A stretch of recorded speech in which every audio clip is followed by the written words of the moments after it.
2, 3, 4, 43, 8 alone. Okay. Alright, so that's your mic input. This is your. That's that one. Did you turn it on for the board? Yeah, we'll find you those speakers.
I can't tell you why I love her, I don't even know myself.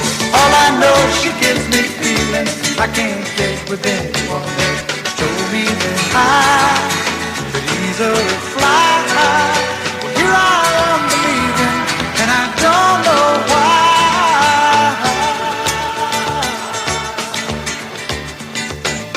She's still a mystery to me, but she's all I'm ever gonna need. I don't know how she does it, unless she does it naturally. She's a mystery to me.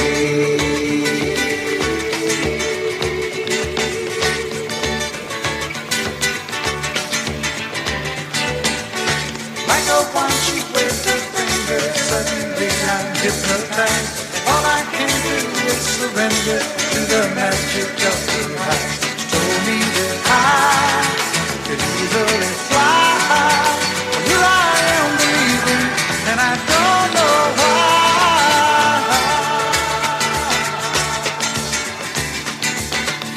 She's still a mystery to me, but she's all I'm ever gonna need. And I don't know how she does it, if she does it now.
keep talking and that's fine. Could you walk and talk at the same time? Then it's my name that's on that tag. So remove your bags, let me call you a cab. Standing in the front yard, telling me how I'm such a fool. Talking about I'll never ever find a man like you. You got me twisted.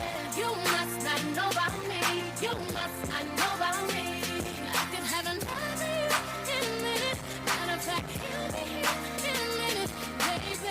You must not know about me. You must not know about me. I could have another you by tomorrow. So don't you ever for a second get to thinking. Go ahead and get gone. Call up that chick and see if she's home. I bet you thought that I didn't know. What did you think I was putting you out for? Because you wasn't true. Rolling around in the car that I bought you. Baby, drop them keys. Hurry up before your taxi leaves. Standing in the front yard telling me how I'm such a fool. Talking about I'll never ever find a man like you. Got me twisted. You must not know about me. You must not know about me. I can have another you in a minute. Matter of fact, he'll be here in a minute, baby. You must not know about me. You must not know about me. I'll have another you by tomorrow. So don't you ever for a second. Hello, everyone. Hello. Welcome. You all came? I can't believe you actually came. I wasn't expecting really people to actually show up for this.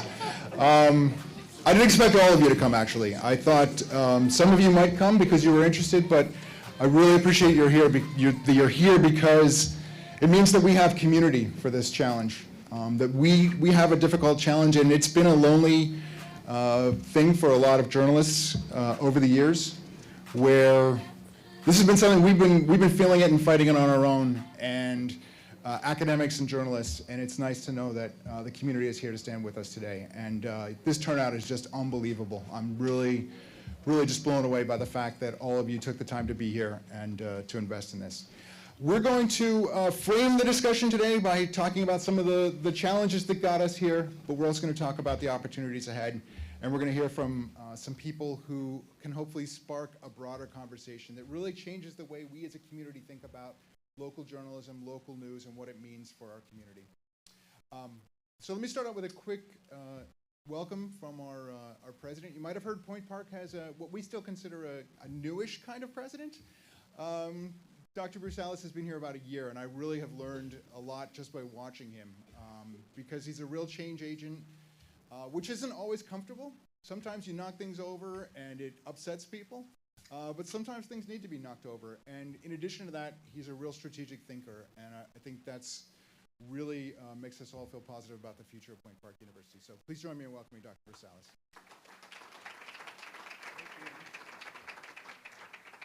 We're making changes, but we're having fun. I mean, we're growing as a university, and so we are positively impacting the university and also the city and region, which is so exciting. We just finished our strategic plan, and our strategic plan has 6 areas of focus. 3 of them are drivers to our vision of being one of the most dynamic urban universities in America, and 3 of the initiatives are enablers, helping us to get there. Well, one of our drivers is around community engagement. And that's adding and enhancing the value that we provide to our community. And this is a great example of how we translate our educational mission in the community and engage our students, faculty, and staff to add value back to the community. And this is all about innovation. This next generation newsroom, this is all about innovation. This is all about, directly addressing the disruption that's taken place in local media, and what can we do? What can we do to enhance and repair the lost connectivity among members of our community? And this is so crucial to our democracy. right? And to sustaining our democracy, that we have to have a strong media. And that's what this initiative is all about. So, you know, it's really a pleasure and an honor for Point Park University to be at the forefront of this and to be help driving it, and also to be a collaborator with all of you. So we really thank you for being here. So I have the honor and distinct pleasure of introducing the 4th County Executive of Allegheny County, Sara Innamorato.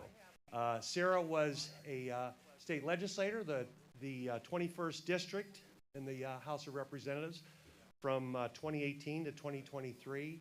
And Sara, we're so glad you're with us today. County Executive Innamorato.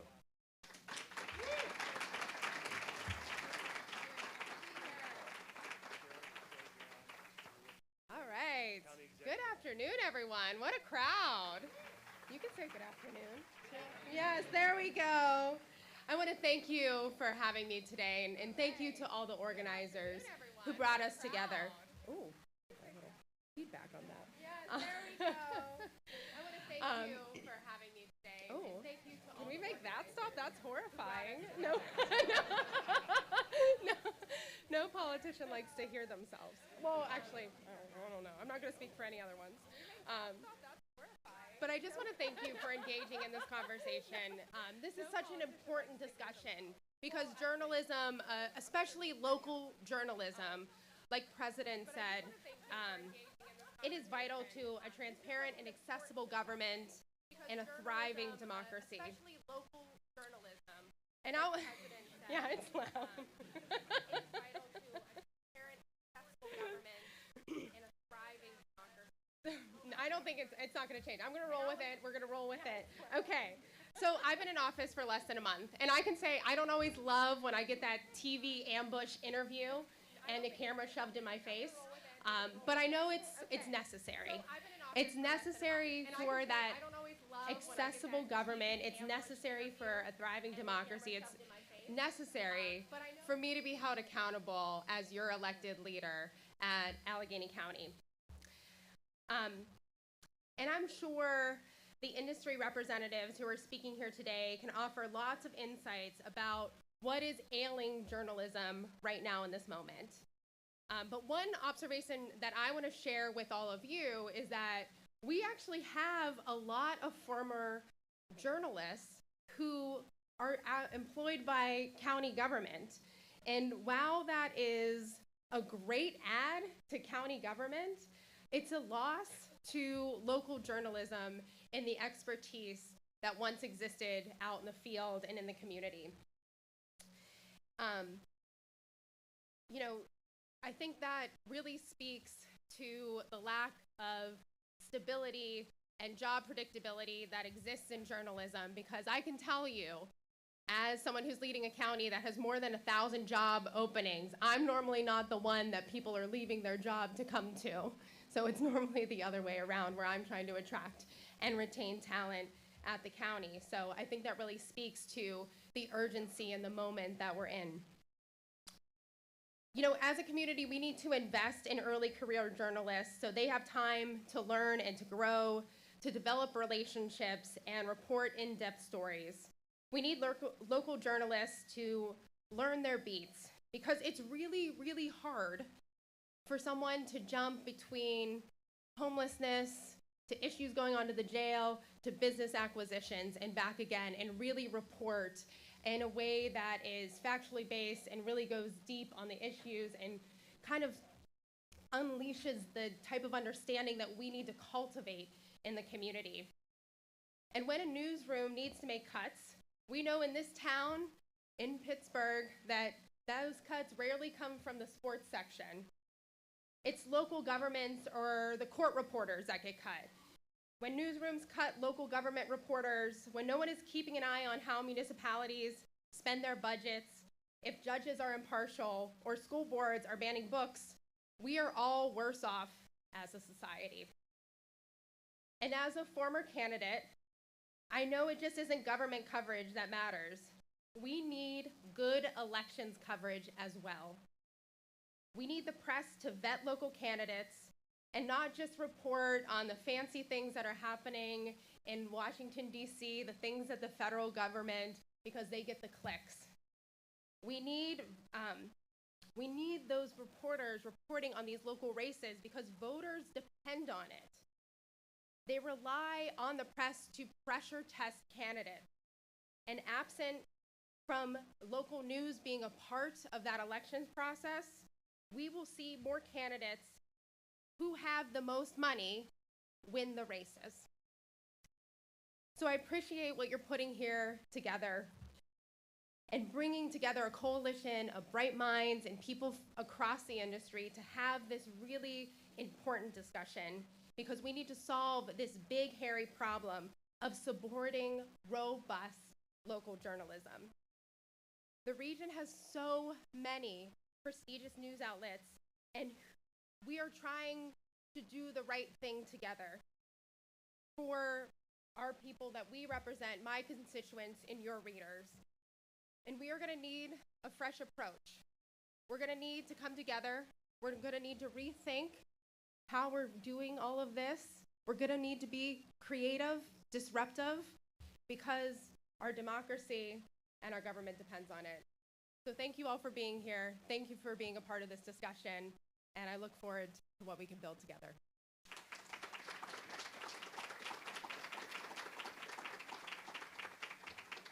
Thank you so much, Sarah.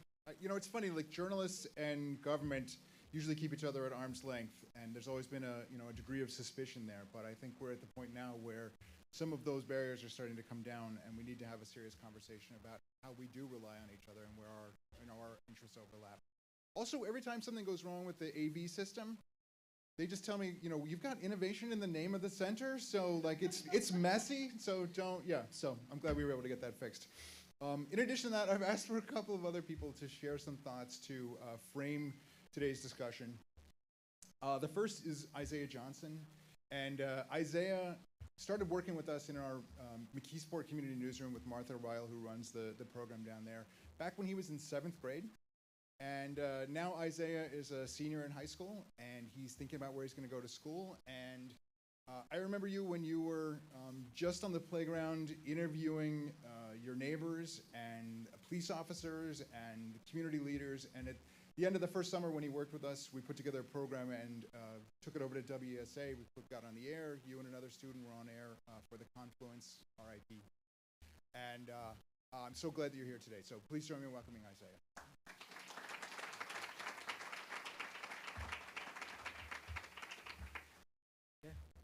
I would like to start by saying that I would not be the person that I am today without the opportunity to learn about journalism.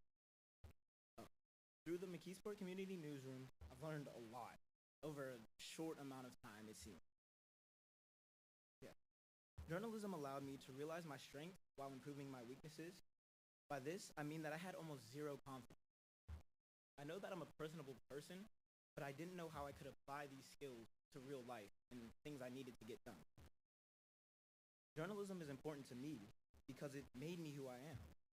My first time interviewing, I was 11 years old. I had about a week to prepare, and like most things in life, it was an immense feeling of dread whenever I got to the part, even with all the preparation I had. I felt like I was dragged out of my comfort zone as soon as I got there. So I learned to adapt. I learned to slow my breathing. I learned to focus on my next words and maintain eye contact. All things that are helping me right now. Okay, so the interviews, like I said, took place at a local park in McKeesport during a McKeesport Community Newsroom summer program. I had a set of questions that I planned to ask whoever decided to be a subject, and these questions were designed to ask current residents about their likes and dislikes of the community. This leads me to why I feel like everyone needs journalism. It's a way to gather collective idea on how people feel. People will always have suggestions on how to make things better. This is humanity. It's gotten us this far. As populations grow, people will become more disconnected. And I think this is because of the impact from technology, but I feel it's the job of journalists to keep people both informed and heard.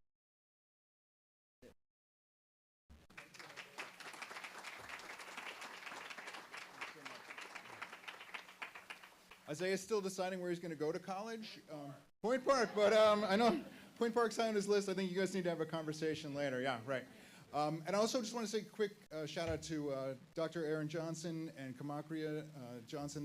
These are Isaiah's parents, and they've done a terrific job of raising him. And Dr. Johnson was part of helping us. He founded a group called YouthCast in McKeesport, and so that's how we first connected with the community down there. So the next person I want to introduce you to is Jennifer Bertetto. And you know, ours is a cynical business, right? They tell you in journalism school, like if your mother says she loves you, you got to check it out, right? You got to verify it.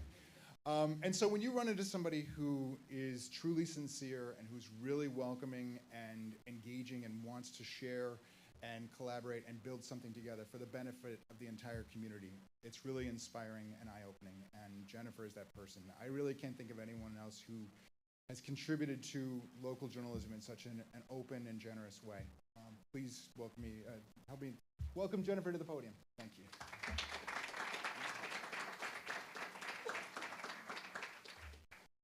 Hi, thank you for those very, very kind words, Andy. I appreciate it. As Andy said, my name is Jennifer Bertetto, and I have been the president and CEO of Trib Media for the last 9 years. Actually, my anniversary was Friday.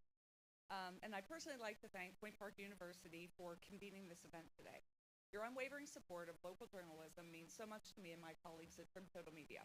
Together, I know we will find a new path forward for local journalism, not just here in Western Pennsylvania, but across the United States. If anyone understands the pressures facing local news organizations today, it is certainly me. In 2015, when I took the helm at Trib Media, we faced an annual loss of nearly $65 million a year, and we were 2 years away from closing our doors for good. We restructured. We switched our product focus from national and international news to local news, and we haven't looked back since.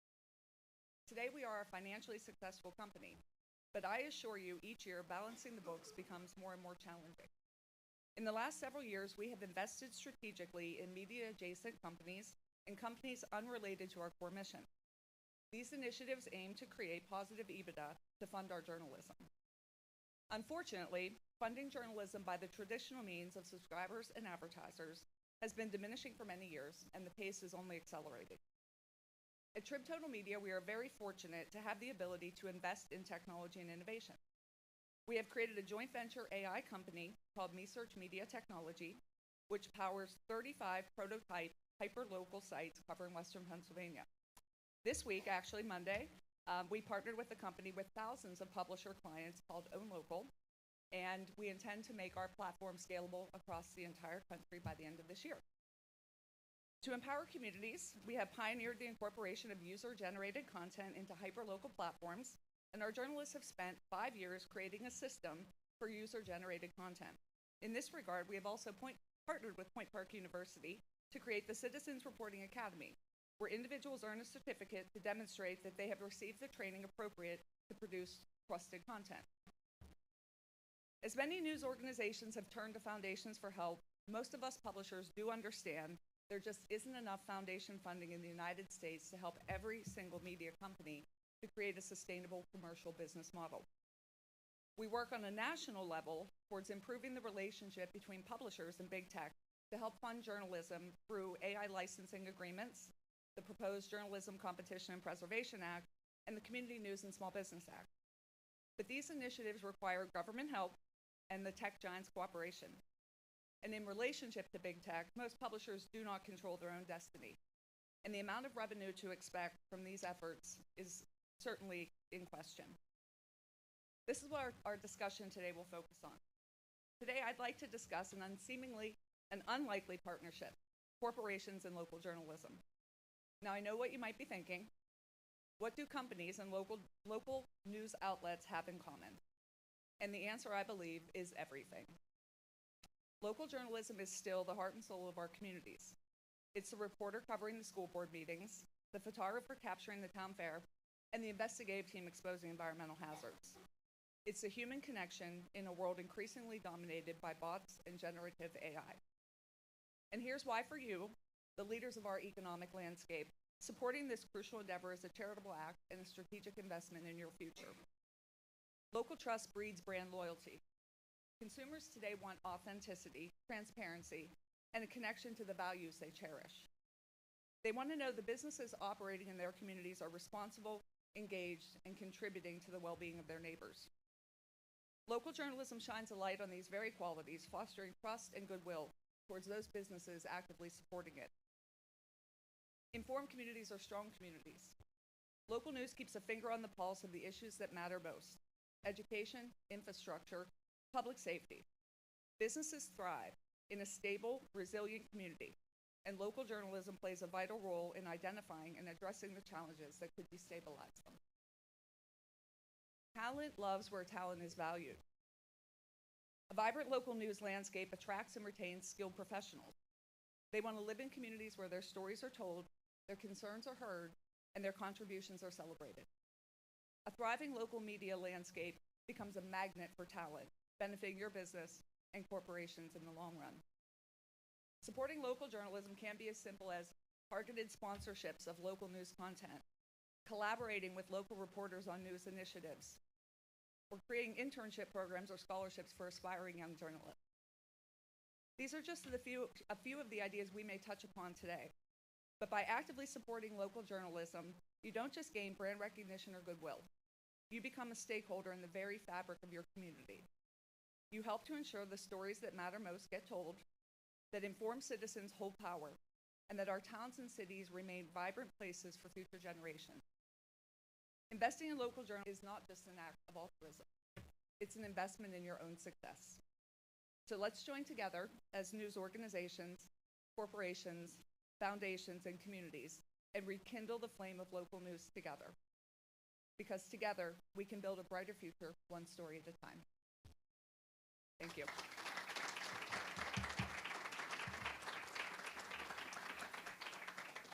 Thanks so much, Jennifer. See what I mean? Like, she's really, yeah, thank you. It was a perfect message. I appreciate it. And I'd be remiss if I didn't mention that one of our partners in crime, Joe Lawrence, is in back there.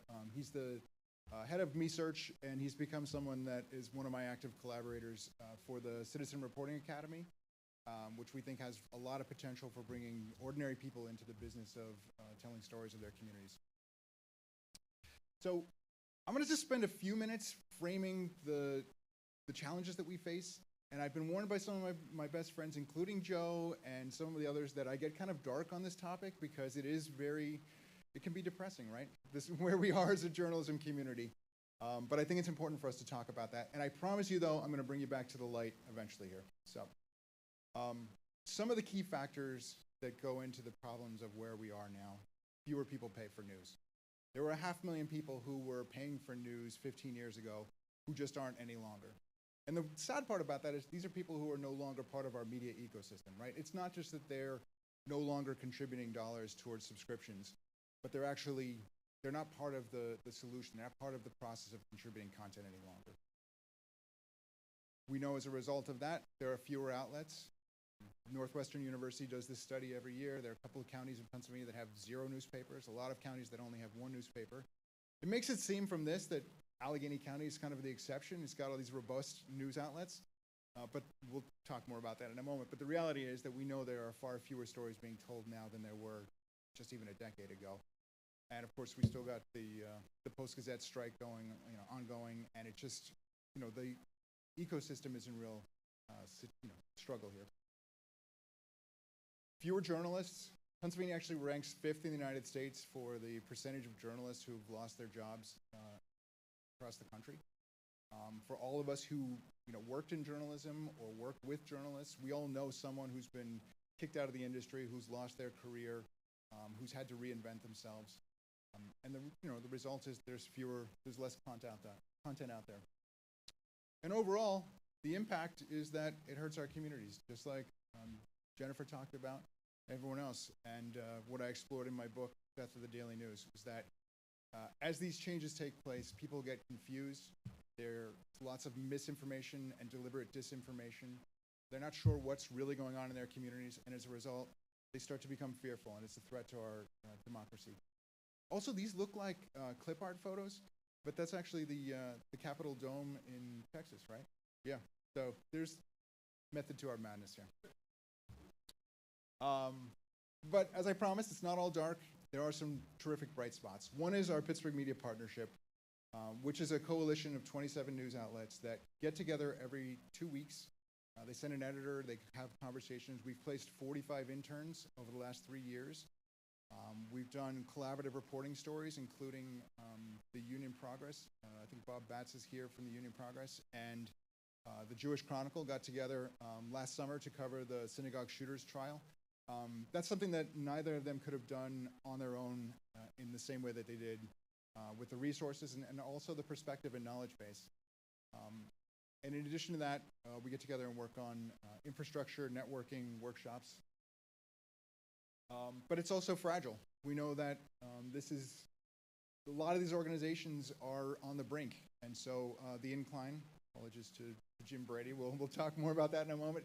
After new investors came in and took over the Incline, they reduced the number of reporters significantly to the point where they laid off the last Pittsburgh-based reporter last summer.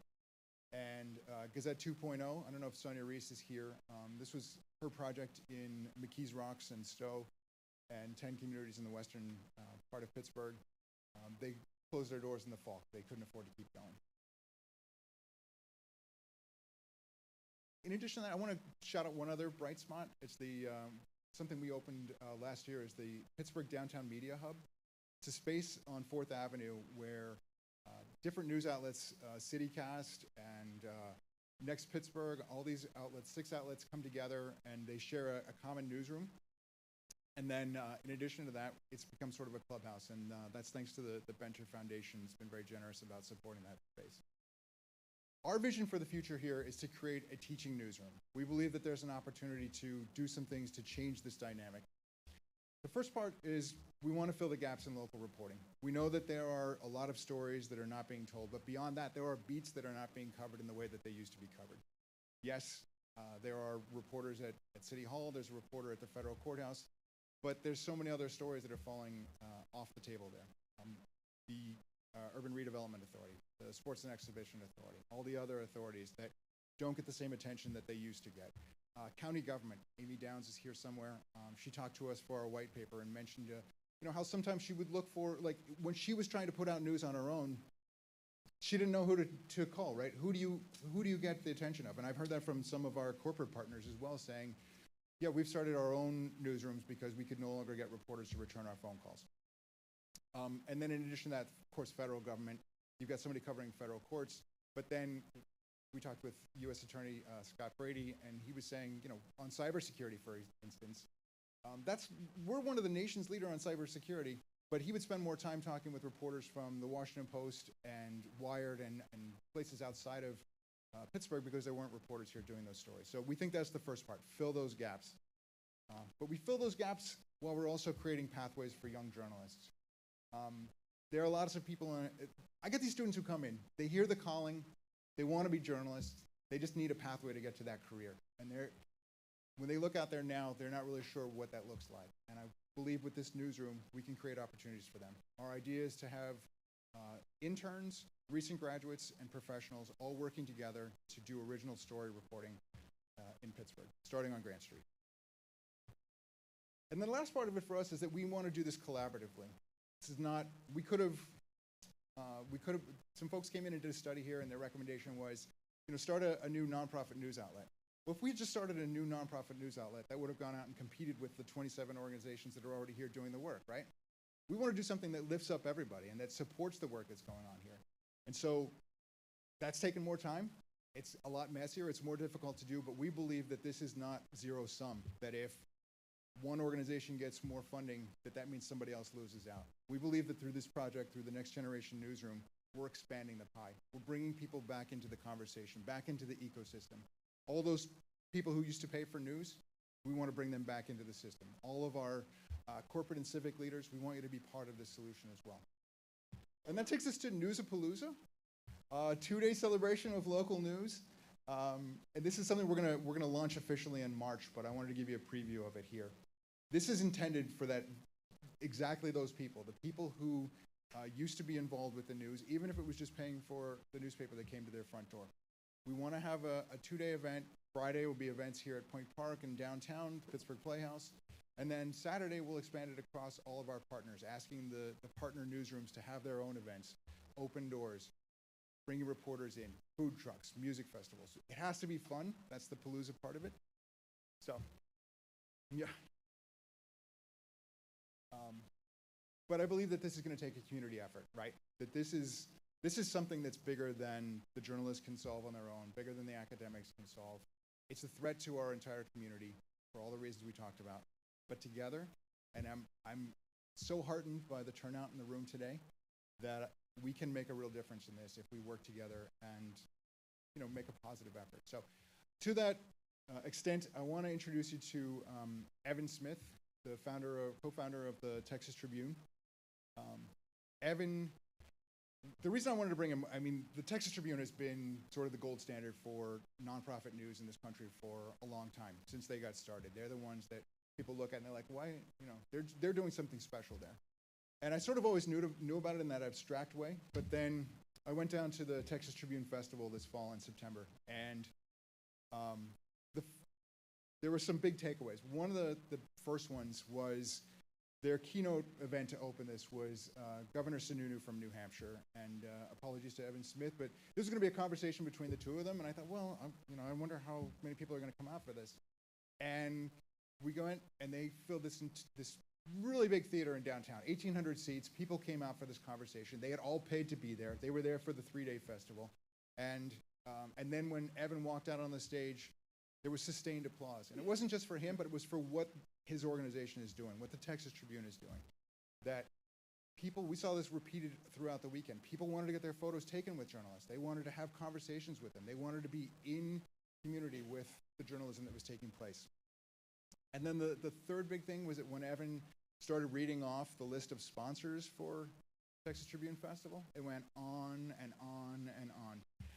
Evan's been an inspiration to us. I mean, the other thing was he I don't know how you did this with so many people there, but you made time for lots of people individually, and it was really meaningful. And I'm so glad we were able to get him to come up here. So please give a big, warm Pittsburgh welcome to Evan Smith. Thank you. Yep.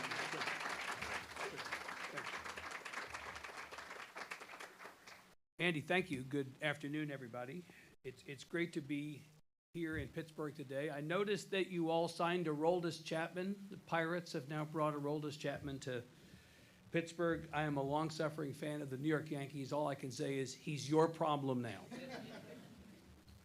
I appreciate the opportunity to talk about the work that I've been doing and that so many of us around the country have been doing to lift up journalism at a time of great need. You've already heard that called out a couple of different times. The moment that we're in, the great need that we have to address, and the consequences of not addressing it for all of our communities, for Pittsburgh, for my home state of Texas, and for everybody around the country. So I'm going to talk today a little bit about what we all can do with hands clasped to move the industry forward and to move democracy forward along with that, because I think those things are linked. I'm going to begin at the beginning, or at least at my beginning. Since 1991, more than half my life ago, I've lived in my adopted home state of Texas, the most iconic and influential and often the most infuriating of the 50 states. When I was in the master's program at the Medill School at Northwestern University a few years before, I started reading Texas Monthly with all the interest and passion and fascination of someone who'd only driven through the state once, and even then had barely exited the car. From the moment I finished the first issue of this magazine, which I read cover to cover, I wanted to work at Texas Monthly. It took 3 years of pestering the editor-in-chief before I was considered for a job. Got in as a senior editor. 9 years later, I succeeded that editor-in-chief at the top of the masthead. The opportunity of a lifetime. Perfect in every way, and I thought I would stay for my entire career, as many of my colleagues at the magazine had done. But then I looked up, and I saw that local news was going to hell in Texas and around the country, and I knew I had to do something. I felt called to throw in and try to solve that problem, and that something was, in its own way, an even bigger opportunity of a lifetime. As I stand here, I am a little bit more than 12 months out from the end of my 13 years running the Texas Tribune. Let me see which button. There it is. The groundbreaking nonprofit digital news organization that I co-founded after what was nearly 18 years at Texas Monthly. If you do the math, 13 plus 18, I had 2 jobs in 31 years in journalism in Texas, literally with a weekend between them. We shorthanded the Texas Tribune, Jennifer, as the Trib. Call it an homage, just don't sue us.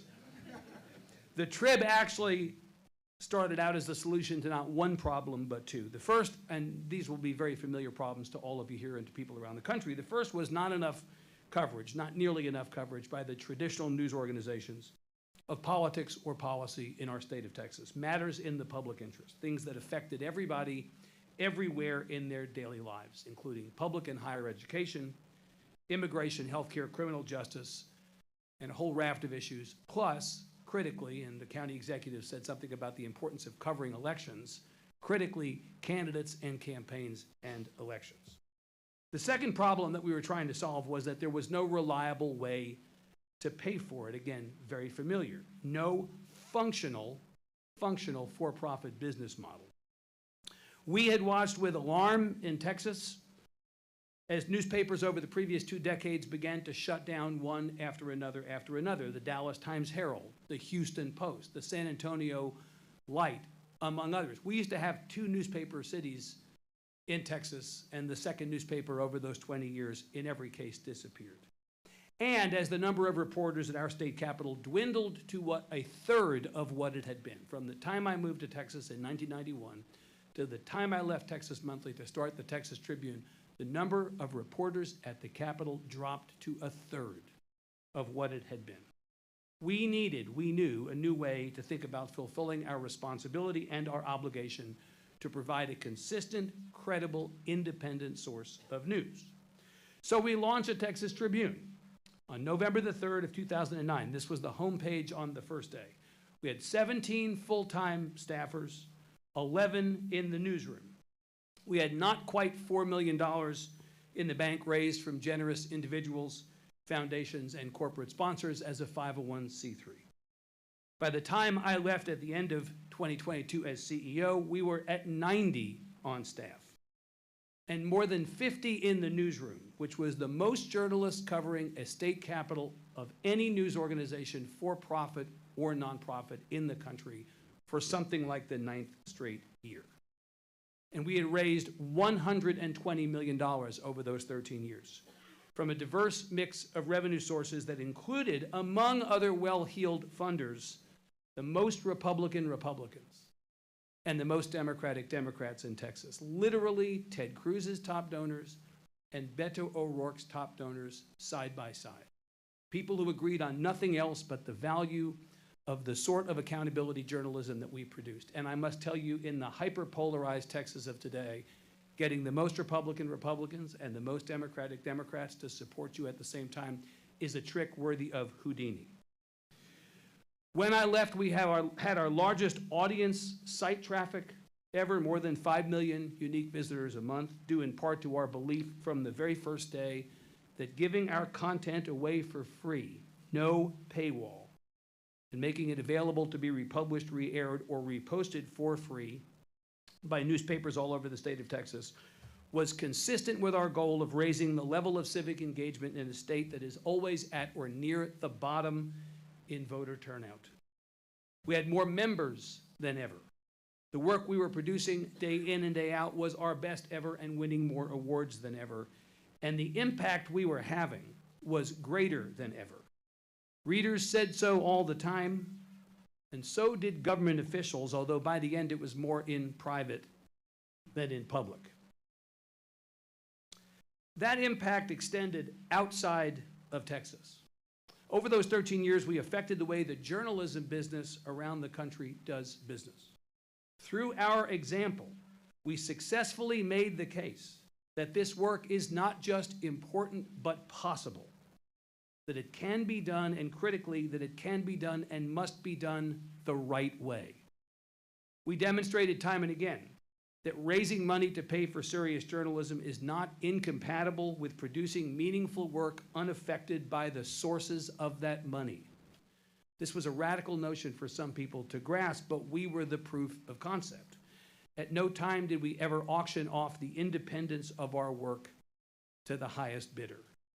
Of course, that independence, as you all know, is all you have. The first time you compromise it is the last time you'll ever have a chance to, because nobody will take you seriously again. I said every single day for those 13 years, we can always get more money, we can't get more integrity.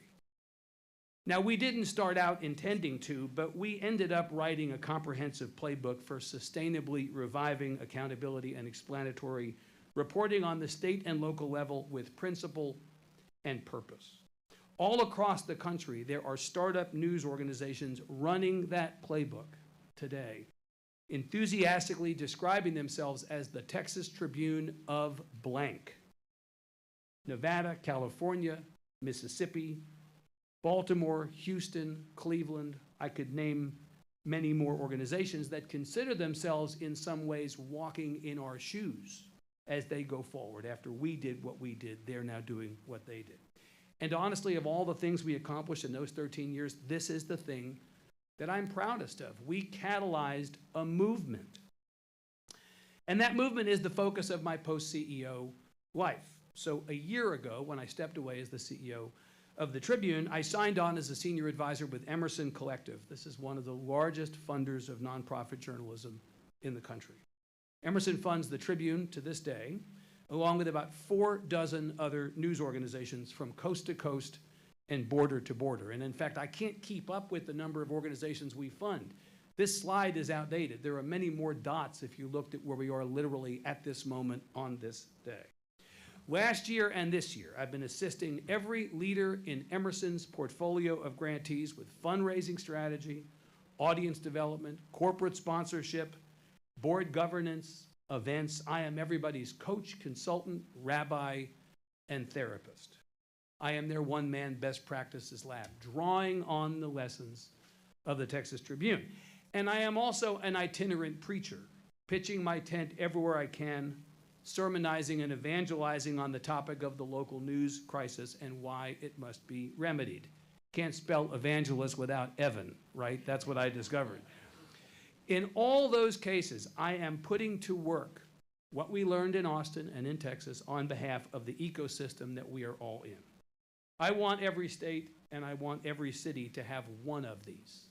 And I want the people running them to be set up for success. And I want the people in those communities to benefit from an any and all strategy that has thriving for-profit media, has robust nonprofit media, has all kinds of places that they can turn. Not one right answer, but a variety of right answers is really what every community needs.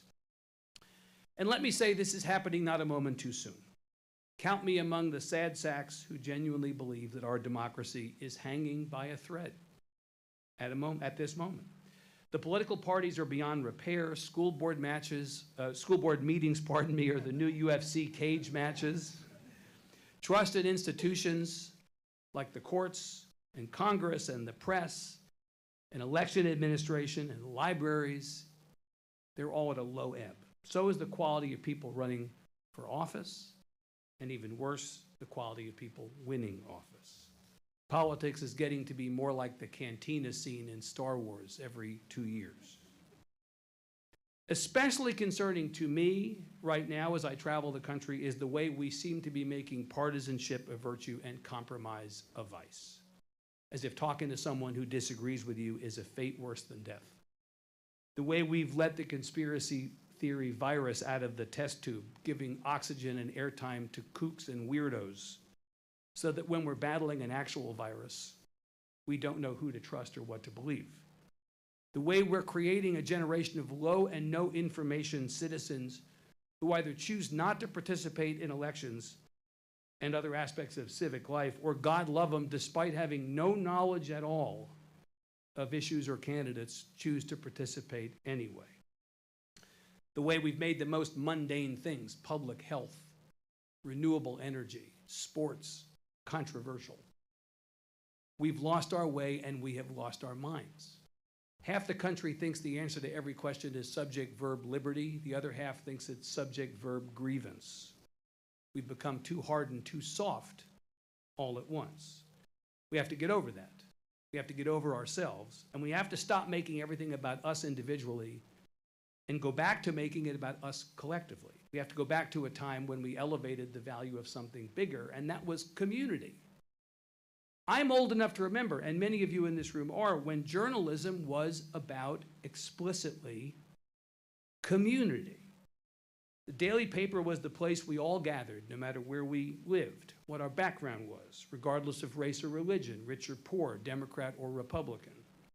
It's where we met people we didn't know. It was the public square. The decline of daily papers in many places means we've largely lost that shared experience, that place we came together to litigate our differences or discover or remind ourselves what we had in common. So what's the situation instead? Today we live in the United States of confirmation bias. We put earbuds in our ears as we walk down the streets of our cities or towns to keep the outside world out. We self-exile. We curate our cable channels and our Twitter feeds and our satellite radio dials so the only voices we hear are the ones already in our heads.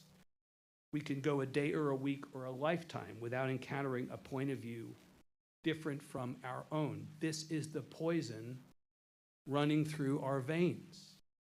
And journalism, local journalism, journalism in the public interest, is the antidote to the poison.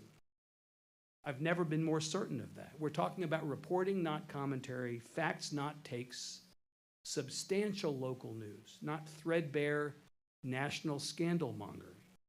That is the antidote to the poison. We are the last line of defense in journalism.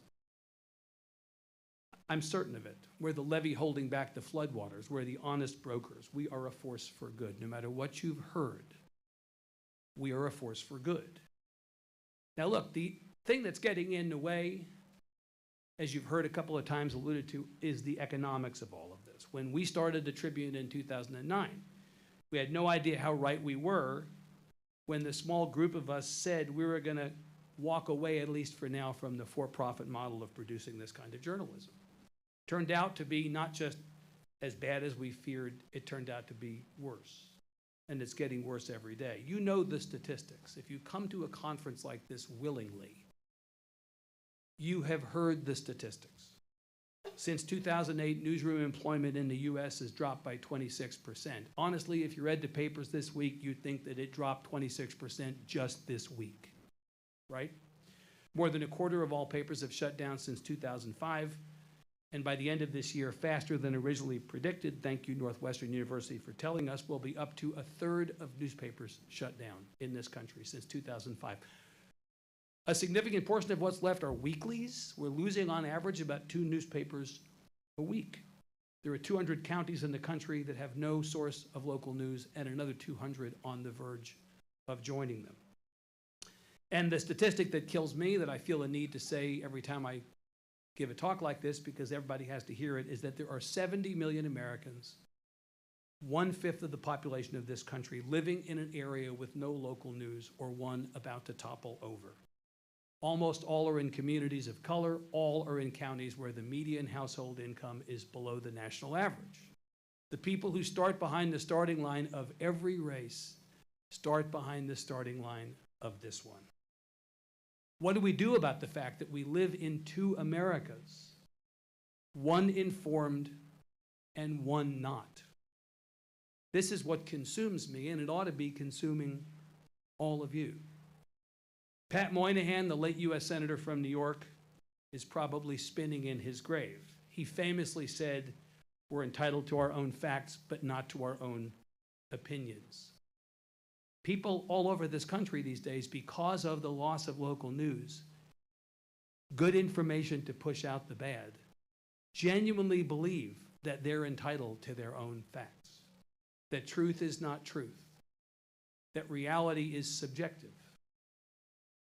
Now look, we in the media did not cause this, but I have to say, if we're honest about it, we've enabled it by normalizing it, by both sidesing it, and by taking way too long to shut it down. People who think the 2020 election was stolen 3 years later, or that climate change isn't real, or that the pandemic was a hoax, are not entitled to their own facts, but We gave them space in our pages and pixels on our websites and time on the air and allowed them to spread misinformation for way too long before suddenly realizing it was our job to call bullshit when bullshit needed to be called. So we own that, at least in part. And it's one of the many ways in which we're imperfect. And I think if we're going to talk about what's wrong with journalism, we have to look hard at the things that we do wrong. We can't get out of our own way. We're arrogant. We're way too defensive when we're criticized and not humble enough when we make mistakes. We spend way too much time talking about ourselves and not nearly enough time talking about our work. We forget we're the means and not the end. We frame our reporting in headlines and on social media in ways that give our critics reasons to think that we have an agenda. We do a lousy job of holding ourselves to the same high standards we expect others to meet. We congratulate ourselves for centering people in our stories, but don't consider what it's like for them to be written about. We're terrible at walking in people's shoes. Why don't people trust us? We rarely even ask. And yet, journalism, warts and all, is what we need right now, even if the job of running a news organization like the Texas Tribune or the Tribune Review, for that matter, is harder than it's ever been. I'm going to jump ahead. This is basically my head right now. As I said earlier, we are the opposite of the enemies of the people. Reduced access to reliable information and trusted news sources contributes to the erosion of our political discourse, and it weakens the conditions for a well-informed society. It's as simple as that. Put even more simply, informed communities strengthen democracy. I'm going to say it again. Informed communities strengthen democracy. We've said for 13 years at the Texas Tribune that smarter Texans equal a better Texas. I'm confident that that applies in Pittsburgh and in Pennsylvania and every place around the country as well. All right, I'm going to stop there. Thanks very much.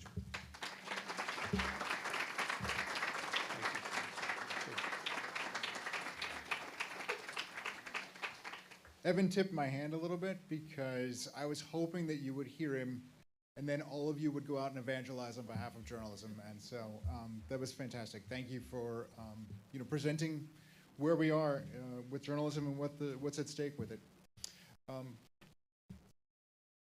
We have a chance now to welcome back to Pittsburgh someone who was a key part of our media ecosystem for a long time here. Jim Brady, you guys will remember him from starting the Incline, and when the Incline actually started the same day that the CMI did, but they had a much better launch party than we did. Their party was over the top, and people are still talking about it. And when the Incline came here, I mentioned earlier that the Incline in its current state just laid off its last Pittsburgh reporter, but that's not the fault of Jim Brady. Jim turned the Incline and sold it to a company called Where By Us. They came into Pittsburgh and they had different priorities. But when the Incline was running and when it first opened, they really showed us here in Pittsburgh some different ways of truly being innovative about storytelling, but also about generating revenue. And now Jim is the Vice President for Journalism at Knight Foundation. Knight is, I think it's probably the biggest convener of conversation and workshops and helpful tools around the future, the current and future of local journalism. And in that position, he has a chance to help organizations all across the United States. So please join me in welcoming back to Pittsburgh, Jim Brady.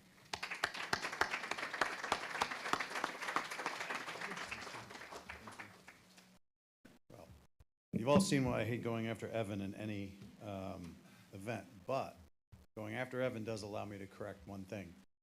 Long-suffering Yankees fan?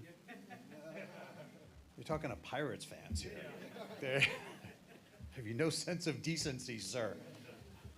I'm a Mets fan, but that's not, I pity. It's been a long run here. So anyway, I'll talk a little bit about Knight Foundation. Mostly want to talk about Press Forward, which is the program that some people in the room probably have heard of before.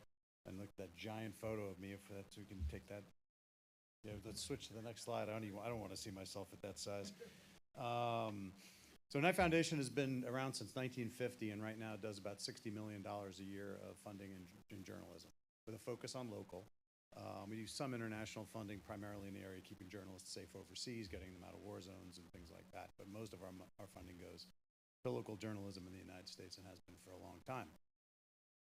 Press Forward is, we are one of the major funders of this new effort called Press Forward, which is a nationwide 5-year effort to try to revitalize local journalism in the United States.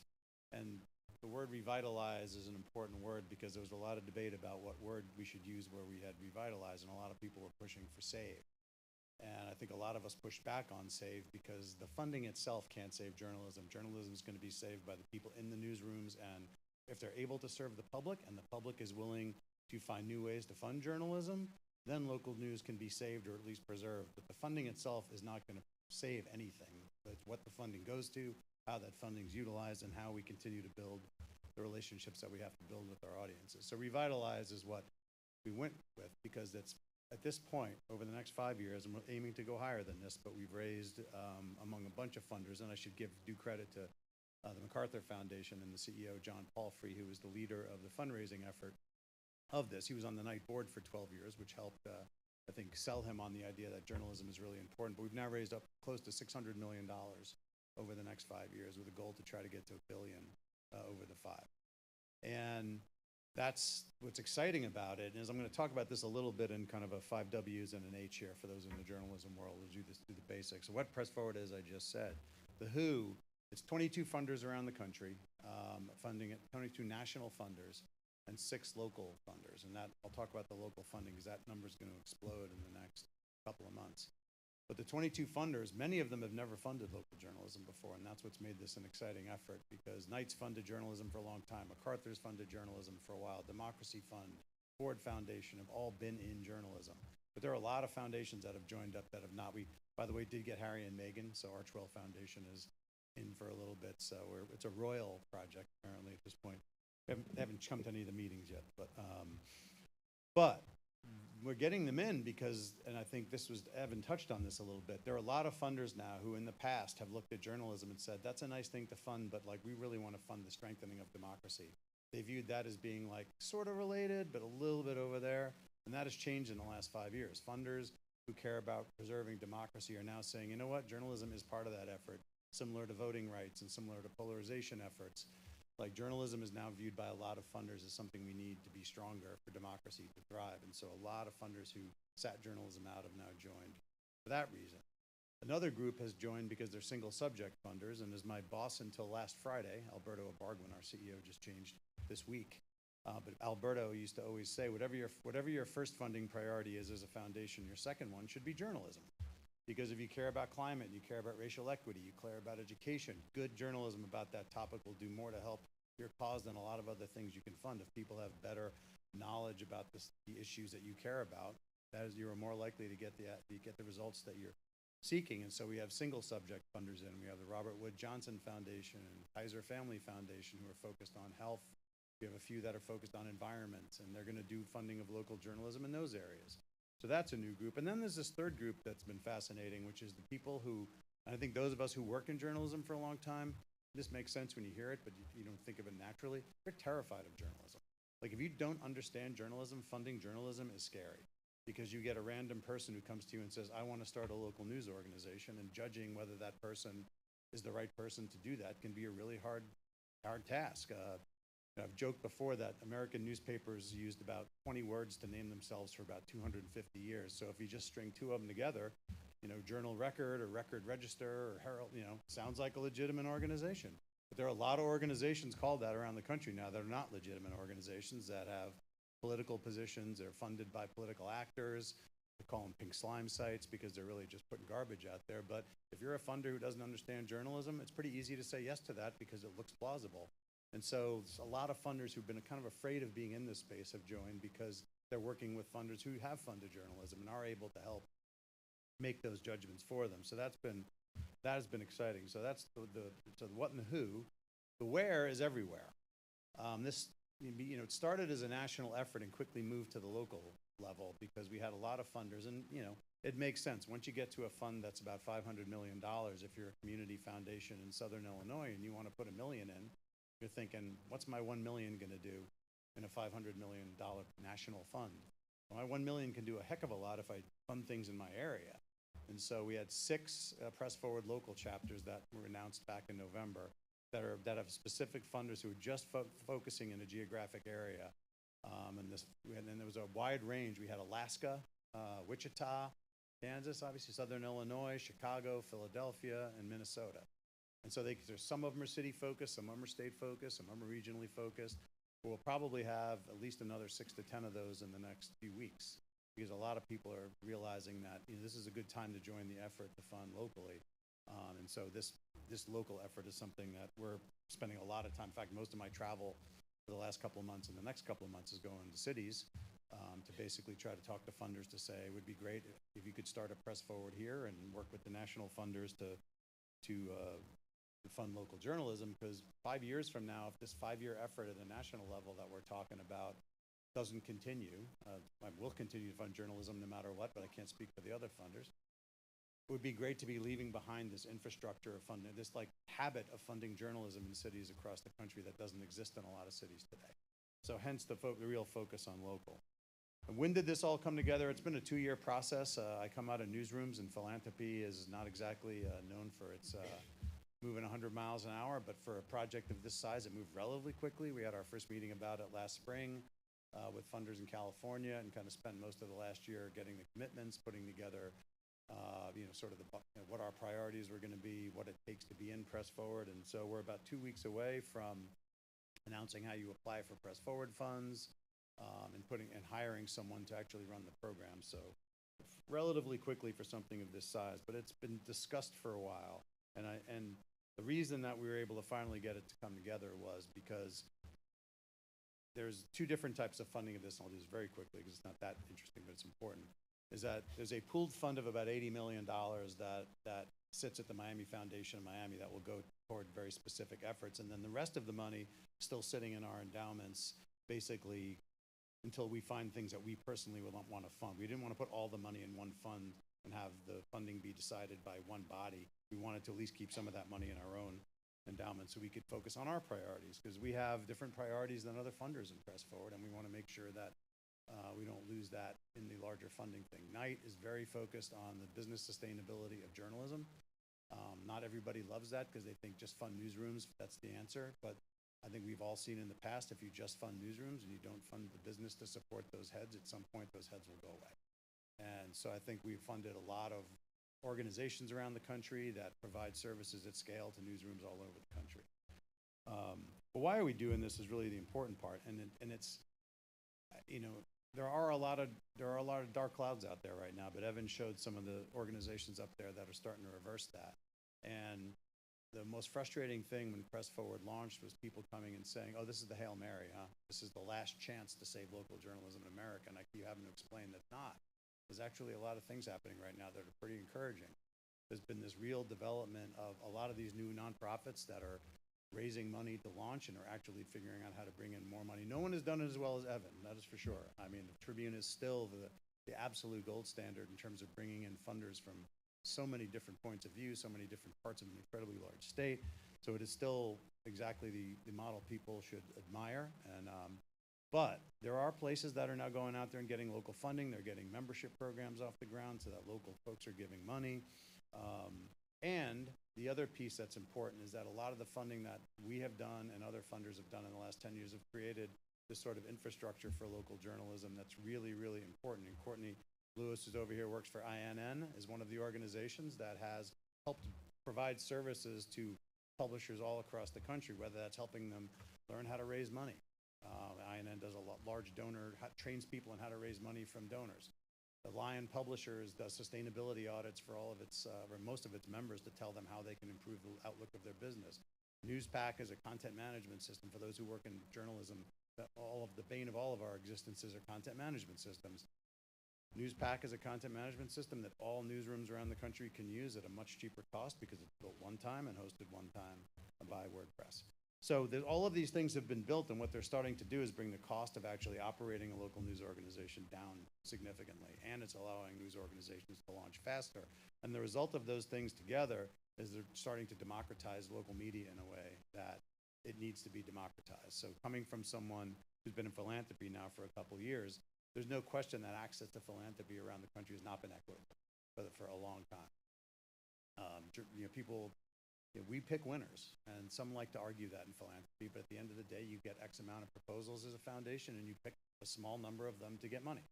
If that's not picking winners, I'm not sure what picking winners is. And the world we're trying to get to is a world where it gets so cheap to launch websites, and you can do it quickly, that publishers don't need to know anybody at Knight Foundation, or don't need to know anybody at MacArthur to actually launch. They can use the tools that are out there to show that they're a winner without anybody having to pick them.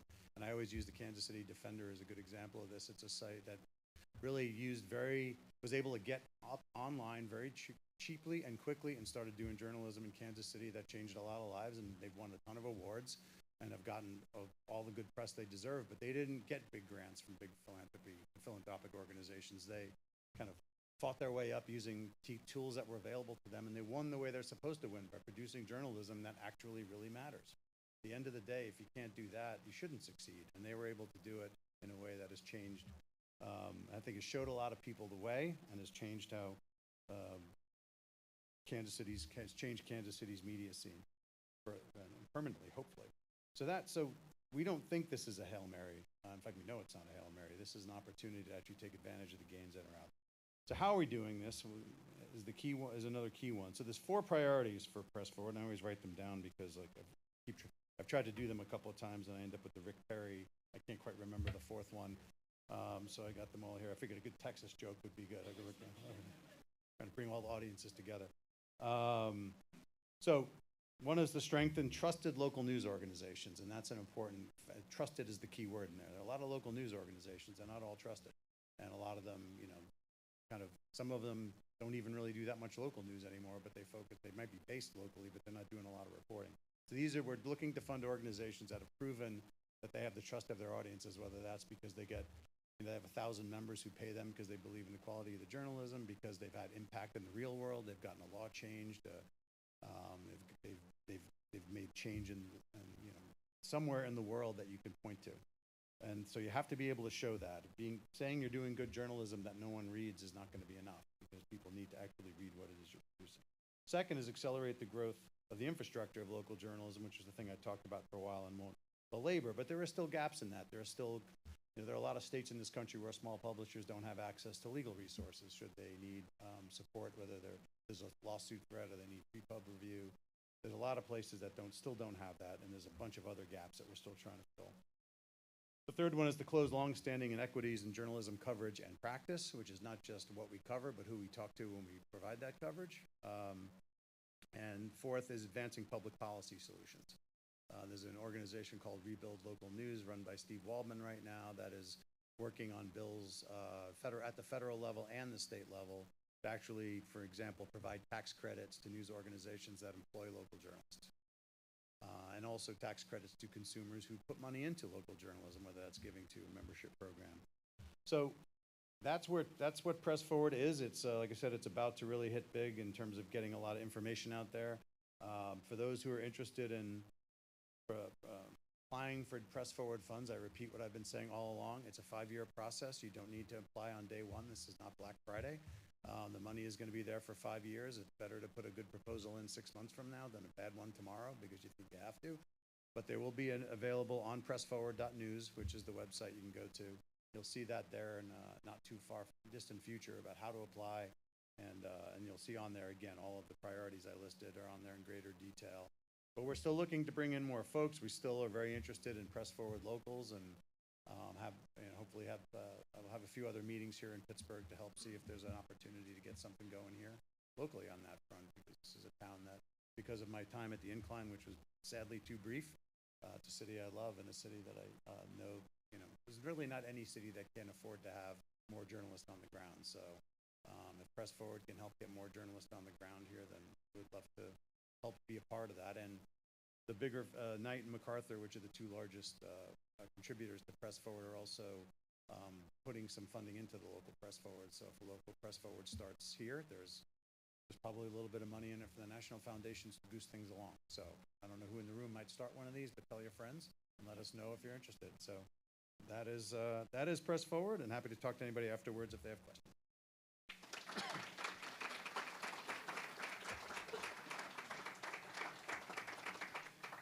Thank you, Jim. We're glad to have you as an honorary Pittsburgher, and glad that you still want to come back. Even I reached out to him at first, and I was like, "We're going to ask you to come in January to Pittsburgh." He lives in Miami now, and we're like, he didn't even bat an eye. He was like, "Oh, I love." Yeah, I suppose it's refreshing if you live in Miami. It's nice to come back and not see the sun. So yeah. So right, yeah. So. You've all been very patient, and you've been listening, and I appreciate that. But now we really want to turn this into more of a conversation, and we're starting out. Some of the journalists in the room asked to start this conversation, so we're going to kick it over to them. But then there'll be an opportunity for all of you to be part of this conversation as well. So we've got a new toy, our catch box, and let's start with Erin Yudt. She's in the back there in the red sweater. Erin is a senior here at Point Park University. She's one of the people I was talking about earlier who's heard the call, wants to be a journalist, and doesn't see a clear pathway forward to what that means for a career. So, does this work? Oh yeah, my goodness, it does, right? Yeah. So, Erin, tell us who you are and where you are in journalism. Yeah. Hi. I'm so glad I was running late because you were literally going to have me next to Evan and Sara at the front. So, anywho's, icons. This is a room full of my icons. Anywho's, I'm Erin. I'm a senior journalism major here, editor-in-chief of the Globe. Those are our pitches from Monday.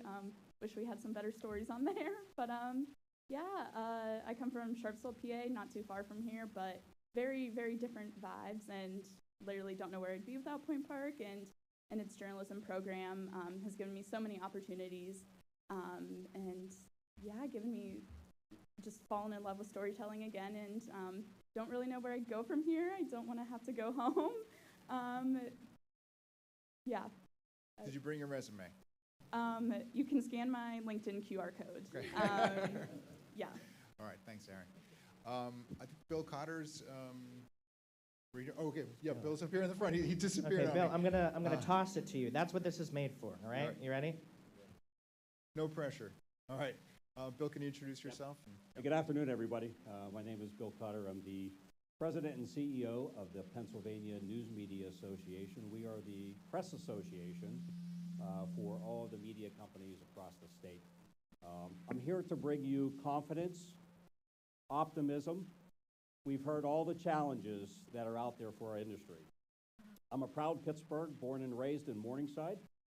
Spent 40 years here in the marketplace working for the Pittsburgh Penny Saver, Gateway Newspapers, Trib Total Media, the Pittsburgh Post-Gazette. I've done all the tours. I've spent time in metros. I've spent time in shoppers. And you've heard all these stories from Andy to Evan to Jen. We know what's going on in the landscape. I'm here to share with you that across the state over the last year, I've spent countless hours on that turnpike of ours, crisscrossing the state back and forth and visiting with members. So last week I was in Philadelphia. My first visit was the Philadelphia Tribune. The Philadelphia Tribune has been in business, as Mr. Bogle told me, 145 years. So I was very excited because PNA, the Pennsylvania News Media Association, is celebrating 100 years this year.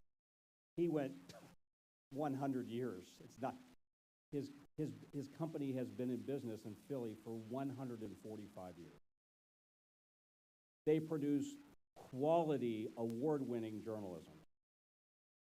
When I sat with Rod Doss at the New Pittsburgh Courier a couple months ago with a staff of 5, and I heard Ashley Johnson, the ad director, talk about the women event that she just had a month ago, which some of you may have been there. They had 600 people there. So we have very, very small news media companies like the Lexington Voice in Philadelphia. I think it's Kensington. Okay, I'm sorry. I don't remember. Kensington Voice. So I'm in Philly at the Philadelphia Tribune in his beautiful conference room, pristine, and then I go to the, what's it called again? Kensington Voice, the Kensington Voice, that is in a warehouse with a staff of 4, and it is run by the Temple School of Journalism. It is unbelievable what is happening in our space. It's electric. You hear the folks that are up here today. We need passion. We need confidence. We need optimism. It's easy to look at all the areas that we're not succeeding in. But together, we have 225 members of the Pennsylvania News Media Association. It is a strong group. It is an active group. We are going to do this together. I appreciate all your time. Who am I throwing it over? Yeah, Jennie and Halle, Okay. yeah. So we've talked All a lot right, about thank nonprofit news here today with the Texas Tribune, but and we also talked about working collaboratively, and so I'm really pleased that Halle, you're here, and Jennie from PublicSource. Hi everyone. I'm Halle Stockton. This is Jennie Liska. We're co-executive directors at PublicSource. When we were thinking what we might add to this discussion, we figured there'd be no way to overdo a focus on audience. There are communities who need and want news, information, and storytelling. Like many other publishers here, we're continuing to learn how best to serve our journalism, to get them what they want, where they want it, and building better relationships. And this is all constantly changing. We have under our belts more than a decade of seminars, cohorts, fellowships, sprints, experiments, all tailored to serving people in the Pittsburgh area. There have been successes and failures. Right now, there's momentum. Despite news fatigue nationally, we're seeing meaningful and authentic engagement. When you pair that with public service journalism, that's really significant in helping people navigate life in our region. This is really terrible for someone who likes to talk with their hands, so if I throw it at any of you, I apologize. We know from talking with our partners, many of whom are in this room, that a lot of the smaller news organizations in Pittsburgh are seeing that same momentum right now. And we're seeing that momentum because we're meeting audiences where they are for listening, and we're meeting them where they are in the publication of our content. That means not just writing long-form journalism. It means meeting them on social media. It means meeting them in community meetings. And for example, recently we published a story on landslides here in Pittsburgh that certainly included a long-form story, but also included Instagram Reels and TikTok and Reddit threads. And when you compile the reach of this content on landslides, which quite frankly, landslides are individually not going to impact very many people in Pittsburgh, but the way that our local government is going to address landslides will have a huge impact on all of us, our resources, the ways that our communities are structured, and we all really should understand them in this hilly city. When we add up the reach of these stories, we see that over 50,000 Pittsburghers in the last few weeks have consumed this content. It's just not all in a traditional way. And so what does that mean? It means we need to have the resources to produce content in the ways that are accessible to audiences. We have to meet people where they are. So when we think about investing in journalism, it's important to tailor those investments to the real needs of our community members in Pittsburgh. And so that's really what Halle and I want to stress here today. It takes a lot of listening, it takes a lot of trial and error, it takes a lot of understanding, and it takes resources. We also just want to thank everyone in this room who's doing the hard work of journalism, all of our partners here.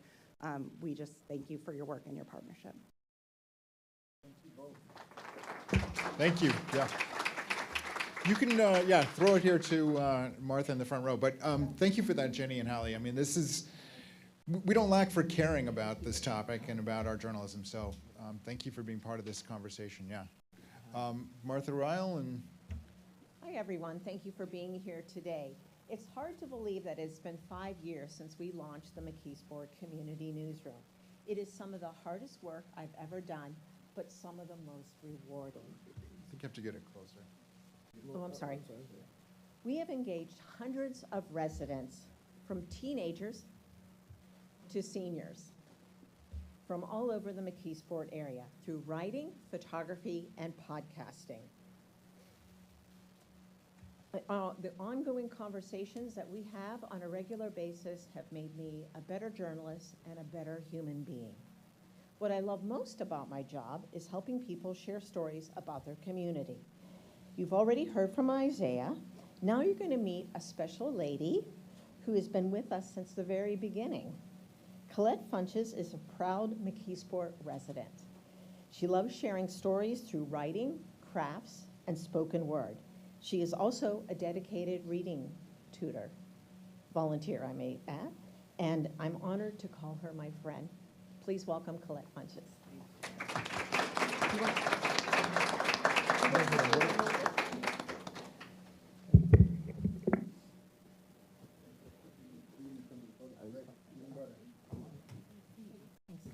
There you go.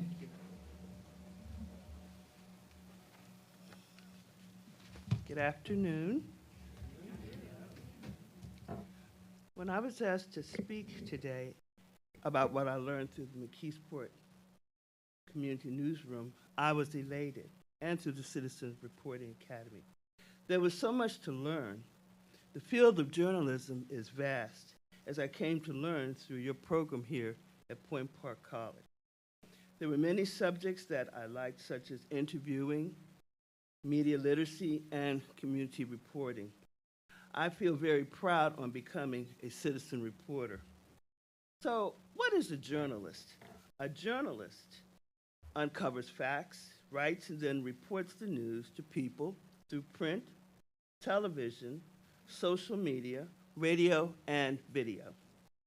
Now all of the media outlets has expanded in an effort to more news and information to the people through websites, blogs, and podcasts. We as journalists are ethical, truthful, and reliable as we write and report the news. You must know the basics: who, what, where, when, and why. Use disclosure carefully. Credibility is of the utmost importance. A journalist reporter must feel comfortable in interviewing and talking with people. When choosing an idea for a story, make sure it is newsworthy and relevant to the people. Newsworthy stories show impact, prominence, conflict, oddity, and human interest stories. Readers like getting good factual stories based on truth, honesty, and accuracy. People like to read about and need to know about local news such as road closures, schools, food stories, and community events. A story should be written objectively. Your own view of the world can affect the way a reader views the story.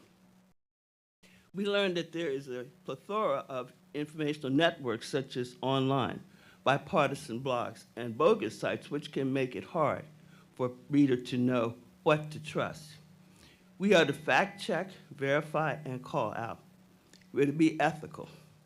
Social media, as popular as it is, can be true, but also can be outdated. A journalist should be able to tell the difference between misinformation and disinformation. Misinformation, if discussed between two people, knowing that it's wrong, can spread rumors and be disastrous. It could lead to biased thinking. This can lead to disinformation.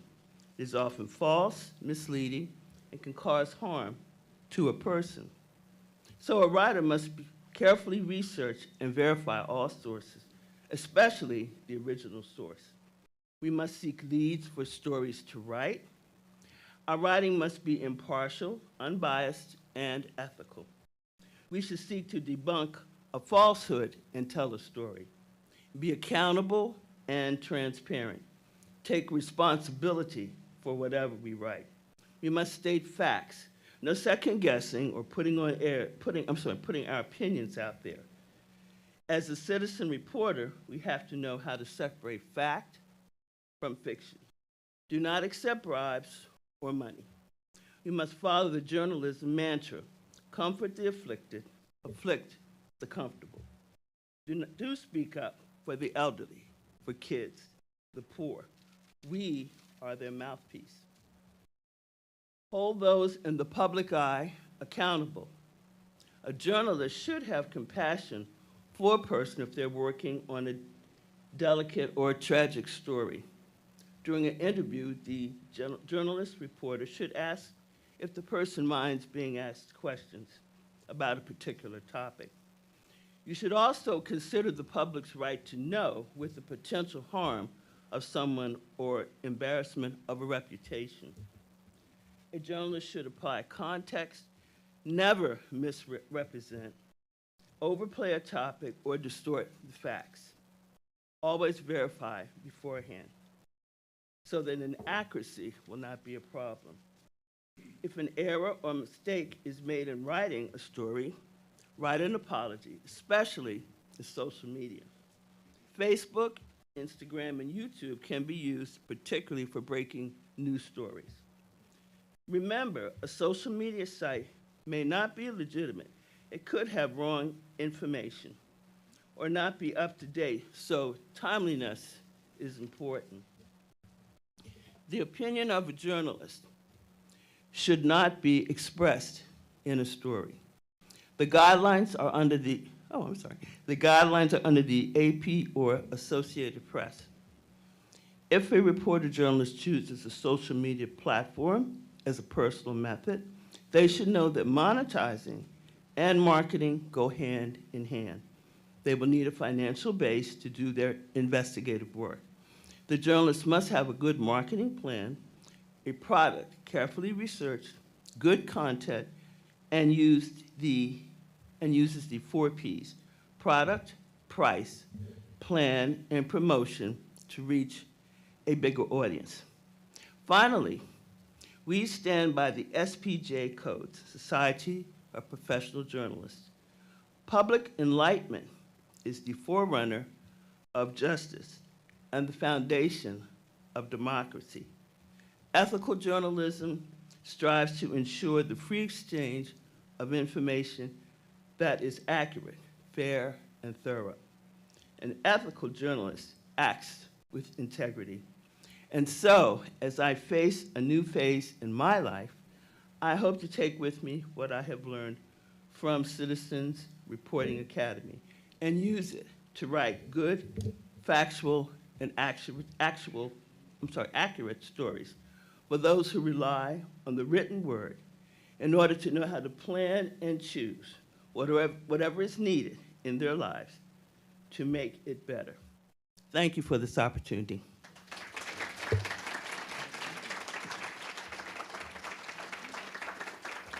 So let me provide a little context for that. Ms. Collette came to the Center for Media Innovation through our McKeesport Community Newsroom. It was a project that the Pittsburgh Foundation started funding for us in a very small way. It started with an $800 grant and it's grown into a full-blown program at this point.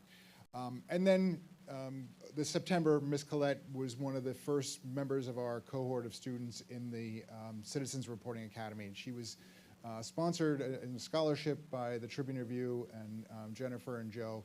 And what she just shared with you was everything she's learned over the last 6 months, right? Graduation is coming up in 2 weeks, and we'll have our first cohort of citizens who started out not knowing really anything about journalism, and now, like Ms. Collette, know everything about it. And could have easily not just passed one of our introduction to journalism classes, but you could be teaching it now. So I think you just educated everybody in the room. So thank you, Ms. Collette.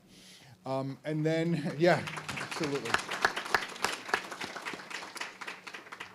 The John Rhodes. Oh yeah, here, I'll throw you. I got it. Okay, come on up. All right. Can you introduce yourself? Thank you. Miss Collette, I feel like it's very fitting that we should go back to back. My grandfather was born in McKeesport, grew up there. I feel like it speaks to how interwoven our family in Pittsburgh really is, and that it really is a testament to how interdependent we are on one another. And it's an honor to be here among so many champions, such as yourself and everybody here in the room, for robust local media. I'm relatively the new kid on the block, having just passed my 3rd anniversary as publisher for Next Pittsburgh. You know, it's though my first experience with public policy was actually, or my first experience with local journalism was as an intern with public policy, where I had the pleasure to meet Andy Conte and had maybe the most embarrassing interview of a public personality that we pulled off. But I also had the opportunity to sit in the editorial room of the Pittsburgh Post-Gazette and sit next to Tony Norman, who I now have the great honor to work with, and got to sit in on meetings with John Robinson Block, which was a learning experience. But ours is an industry that straddles both serving the public good and the market reality. And that balance all by itself is hard enough, but now we're facing, on the one hand, an all-time low in trust in media, and on the other hand, a marketplace that changes at the speed of a left swipe. So we all know the problems, but we're here to talk about the solution. So for my 2 cents, as somebody who's new to the game, who's running a for-profit news outlet, I try to look outside of our industry, and the place that I really think about is architecture. And architect who I really admire, Louis Sullivan, had the famous phrase, form follows function. And I think that so much about what needs to happen within the media landscape is that we have to create a market or organizations that meet both our audience and the marketplace where it needs to be. What the Trib media is doing, what Jennie and Halle were talking about with meeting our audience where they are.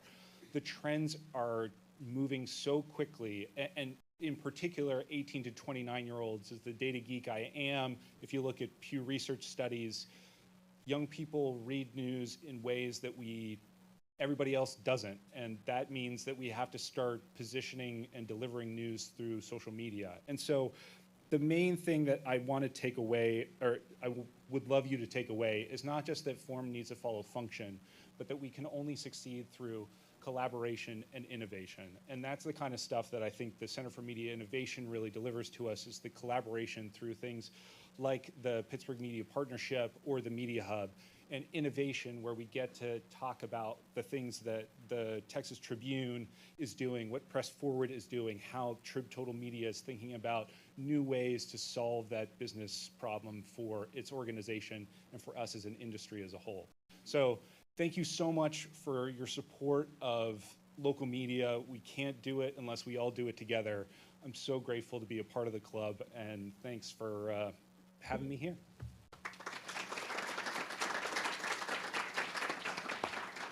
So some additional context on John. He's the publisher of Next Pittsburgh. Next Pittsburgh is one of the founding members of our Pittsburgh Media Partnership, which is the organization I talked about, the 27 news outlets. That's funded by the Heinz Endowments and the Hillman Family Foundations. And then he's also one of the founding members of our Pittsburgh Downtown Media Hub, which is the shared newsroom space on 4th Avenue that was funded by the Bencher Foundation. So thank you, John, for all your contributions. And with that, I know we're kind of running at our full time, but I do want to give an opportunity for anyone who wants to share their thoughts, who wants to catch the catch box, and just, you know, you've been sitting here listening. I'm curious to hear how this is resonating with you, how you feel about what you've heard about local journalism today. Oh, Isaiah, if you could stand up and, yeah, just stand up and face the group. Yeah. I just want to thank Andrew Conte, Martha Rao, because honestly, I don't know where I would be if I didn't get this, the opportunity to even do it. Honestly, I don't know, like, if I would be going into journalism or wanting to go to college and, like, do something involved in journalism if it wasn't for you guys. So I just want to thank you, honestly. Thank you. I appreciate that.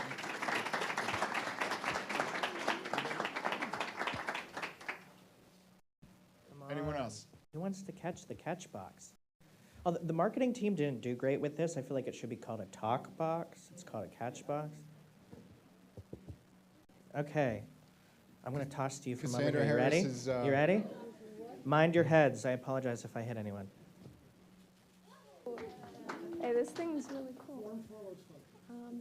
Hi, guys. My name is Cassandra Harris. I'm editor-elect of The Globe. here at Point Park. The other day somebody said to me, as I was talking about the Globe and the stuff that I do here, they said, isn't that like just a small paper? Like, I don't really understand like what you do, and like, isn't it just like beginner people who like write there? And he was kind of like pushing it down and kind of sweeping what we do under the rug. But like, just even like with our small newspaper here at the university, we've made change. Like a couple years ago, we did an article about work study, and last year we did, here, Erin, you take over. Last spring, our federal work study ran out of money, and I truly believe that through our reporting, we were able to come up with the funding for the rest of that program. At the time, it employed like 80-some students. We've won several other awards, but without the Globe, I don't know where Point Park would be. But anyways. I don't know, it's crazy what small local journalism can do, and this is where it all starts. This is where we start to move on and, I don't know, become CEO of the Trib maybe one day, or greener pastures, local media, and stuff like that. So just wanted to throw in my 2 cents. Thank you guys. Thanks, Cassandra. Who wants it next? I would say, too, if you guys have questions for Evan or Jim, they're both still here, obviously, so. May I? Questions, comments? Okay. All right, I won't toss it. Hey, everybody. My name is Francesca. Whoa. Am I doing this right? You're good, yeah. My name is Francesca DeBecco. I'm the newsletter editor for CityCast Pittsburgh and the president of the Women's Press Club of Pittsburgh. I was also formerly the director of the Incline, so Jim, got to talk to you later. You know, my path in local journalism has been interesting. I really resonate with the college students we have here and talking about not knowing a path forward. I wasn't sure where I could find a space in local journalism. I never worked in a typical newsroom. I felt like I missed out because of that. I started in freelancing. But now I get to work in a collaborative newsroom. You know, I'm neighbors with other, like all of the people who I really look up to, Next Pittsburgh, Huberg, Pittsburgh Independent, Storyburg. And so it's really incredible to not be able to like picture where you will be and then have something as hopeful as this space like the Pittsburgh Media Hub. It's been really interesting, you know, not having had the typical newsroom experience. A lot of my career has been in the newsletter space, which is just so interesting to have to you know, meet people where they are, like you're saying, and create something that is palatable and consumable, and you know, uplift local journalism. That's really, really important to me. And now I'm in this weird space where it's also involved with a podcast. We're a team of 4, and we put out a daily newsletter and news podcast every day. And so, you know, trying to figure out how to change people's news consumption habits, I think is something we're all going to have to work on. You know, I have to figure out a way to get my readers interested in listening. And so just, I think it's going to be a challenge, but I'm really excited to see how we can work together and, like you said, meet people where they are. And so I'm really proud to be a part of this space and look forward to, you know, what we can build together. And yeah, thanks for letting me have the mic. Thanks, Francesca. Thanks, Francesca. Hey, everybody. I'm Natalie Bensavenga, and I've worked with a lot of the wonderful organizations here in the city as an independent journalist. I used to work full-time at the Pittsburgh Post-Gazette. I've worked with Next Pittsburgh. Hi, John. I've worked with all kinds of media outlets, PublicSource. Hi. And I just wanted to say first, I really appreciate a meeting like this, sort of a meeting of the minds that includes everyone across this landscape, and I hope we do a lot more of this sort of collaboration. I remember I heard Ariana Huffington speak once, and she said collaboration is the new competition, and I truly believe that's the only way forward for both local and regional journalists in general. And I just wanted to put the thought out there too, as somebody that's working independently and does a lot of collaborations with media outlets, including the wonderful CityCast crew, that we just keep that in mind, that there are a lot of people working independently that have built up social media presence, that are doing things on their own because they either can't find work in the newsrooms anymore, or they feel that they're not welcome, or they just haven't been able to create enough space for them. So I think as we move forward talking about community and collaboration in newsrooms, that we don't forget to call in the independent journalists like myself who are working with so many of you in the community, but also are doing their own thing and building their own brand simultaneously. So I think that's just important to be mindful of. So thank you. So I don't want to belabor this because I know I'm the only thing standing between all of us and buying a Lone Star beer for Evan at the reception. We've got a Texas-themed reception. So we'll continue the conversation at the reception, but I want to close out the presentation so we can move on. I want you to understand what our next steps are, what our ambitions are for this. One, please, like you did today, just raise up your voices, being present. We appreciate so much just you being here, but grab some of the Post-its, add them to our whiteboards, be part of that conversation.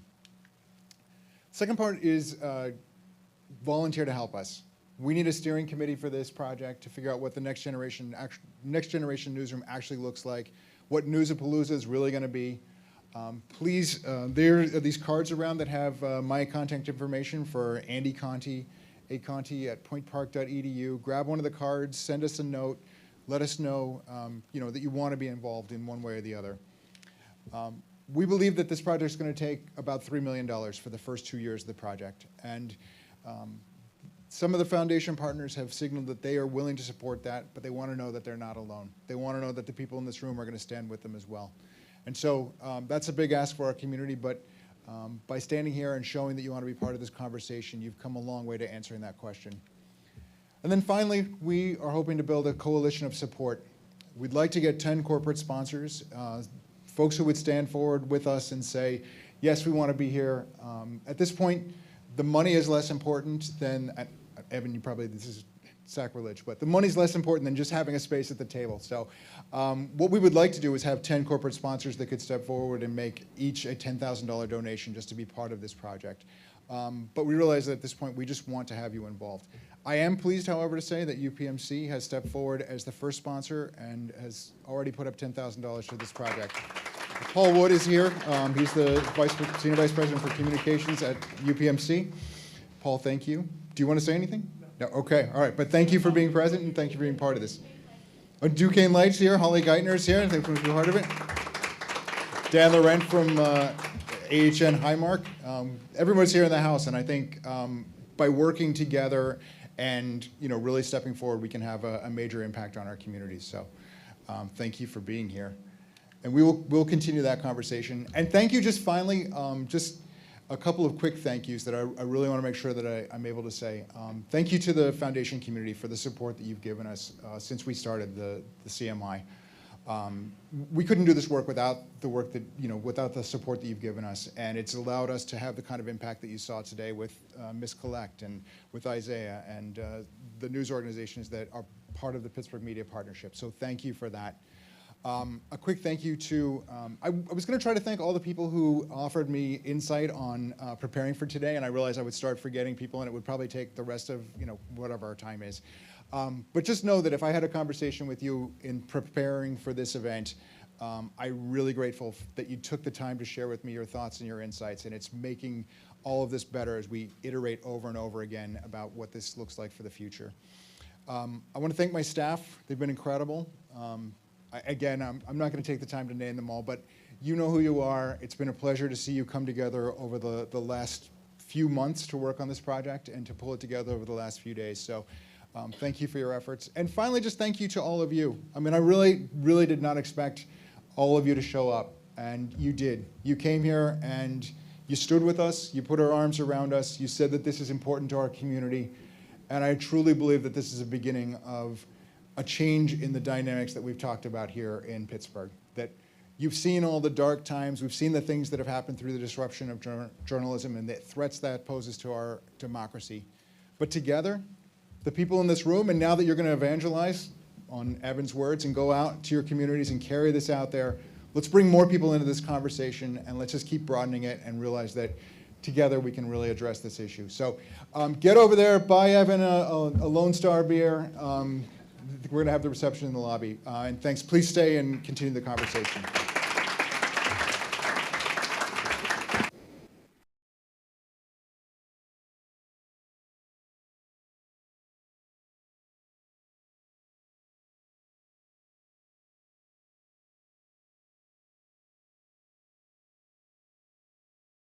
stood with us, you put your arms around us, you said that this is important to our community, and I truly believe that this is a beginning of a change in the dynamics that we've talked about here in Pittsburgh. That you've seen all the dark times, we've seen the things that have happened through the disruption of journalism and the threats that poses to our democracy. But together, the people in this room, and now that you're going to evangelize on Evan's words and go out to your communities and carry this out there, let's bring more people into this conversation. Hello, as you guys are communicating with each other, if you want to stop and see me or Tara, she's the wonderful lady that checked you all in at the front desk. We have the Post-it notes. There are a ton of pens and other information on the